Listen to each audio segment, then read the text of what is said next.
Hey guys, we received this MacBook Pro charger. It's a 118 watt USB-C laptop charger for MacBook Air or any other MacBook.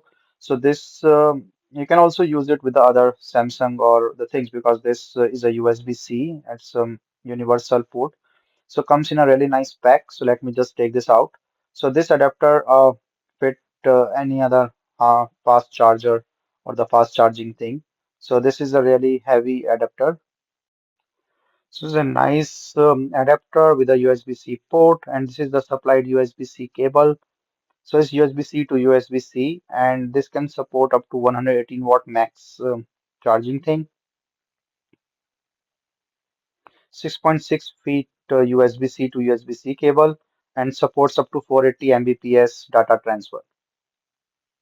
So I just put it in a electric switch so that I can just show you. So with the USB-C, there is no issue with that thing, and this is my MacBook Air, and I'm just putting in this USB-C to see how this start. So let me just open this. So in the fitting on the sides, there is no issue with the fitting of the USB-C. So that is pretty nice. And also this, let me just start this up. So you can see the charging it started, and there is no issue with the charging with the fast charging.